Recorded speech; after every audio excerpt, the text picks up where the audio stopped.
Gordon. Thank you. Hello, how are you this morning? Thank you. I'm happy to be here with the transit strike, and I took a limo, and actually I found that, I'm used to the $50 fare from downtown to the airport, but, it was, they charge $80 to get out here. I'm still kind of in a little shock at $80, my God.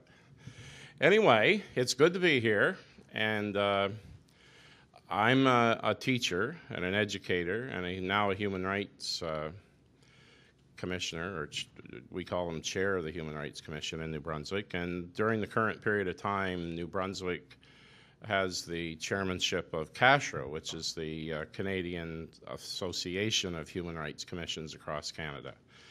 And, I'm going to be right up front about why I was particular to network with your association and your leaders to be here, because I'm very interested in education and education issues personally. And my view has been that human rights commissions have not accomplished the task of assuring suitable accommodation for kids in public schools.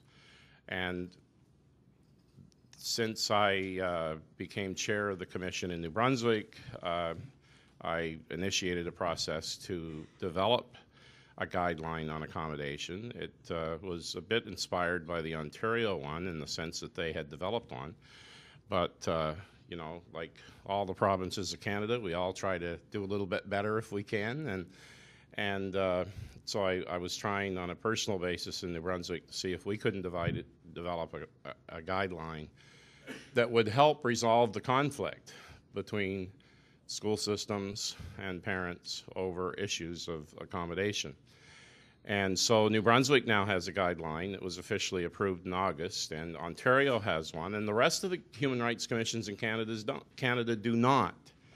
And it was for that reason that I started about a year ago to have discussions about CASHRA, which is not a very, Bob said I was the boss of CASHRA. Well, that's not how CASHRA works. It's one of these organizations where everything is by consensus.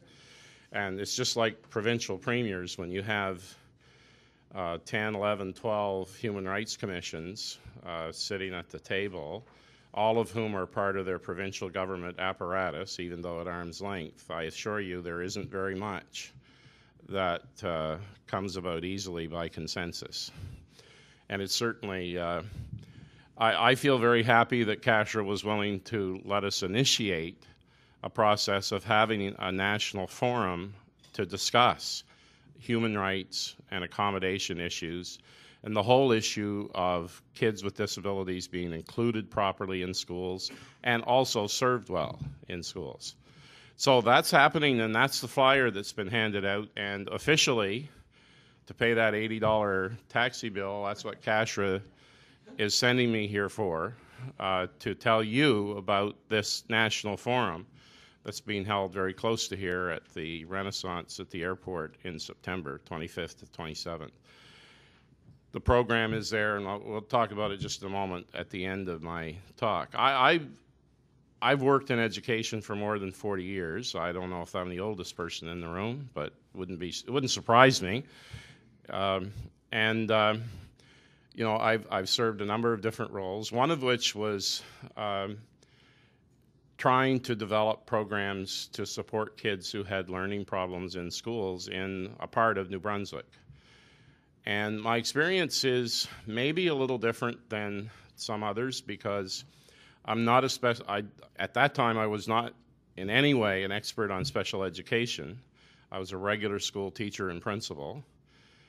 And there's something different about the conditions when you live in a province that's more at the bottom of the income level of the country rather than as you're used to being at the top. I don't know how long you're going to stay there, but the signs apparently aren't tremendous there for you to stay well above the national average for the long term, but you have been, and you live your lives that way, and you've structured your education system that way. By our standards, it's well funded. You spend a lot of money on schools. You spend a lot of money by our standards on special education. And across the country, circumstances are different, but this whole issue, I can tell you that CASHRA chairs of commissions and their chief staff people were all very in agreement that resolving issues between parents and families and schools and school systems is a major part of their work. And it's a troublesome part of their work. And they were candid about agreeing that we need to find out more about what and how things are done to get better results, to get kids in the schools, in classes, and to get the teachers and the students well supported so they can be successful, which is the purpose of our education system. So what I want to do in this brief little talk, I don't know enough about who you are. My understanding is that you're advocates who help families and parents, and you've got some substantial training, and you could know a lot more about this stuff than I do.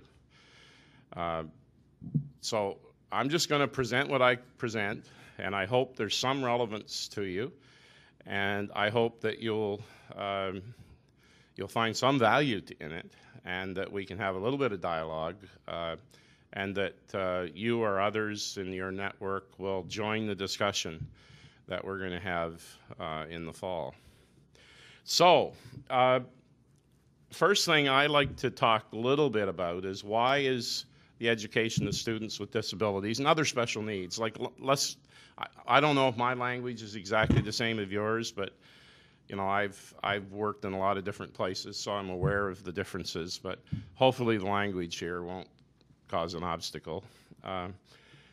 Why is it difficult? Well, the first thing is that I'm old enough to know, and I have to think that it's still true, that the history of how schools have dealt with kids with special needs has not been very positive. And there's a long history of prejudice and discrimination. And it can be very graphic, and it can be very personal. And it can also be very systemic. Nobody intends anything, but it happens. The second is that there's a limited view of what education is. And historically, we're not far away from the time when, in our country, certainly in my province and where I grew up, education was something you benefited from if you learned easily and prospered through the education system. But if you didn't, well, too bad. I'm a baby boomer, one of the original cohort of the baby boomers. I was born in, I don't mind telling my age, I was born in 1940.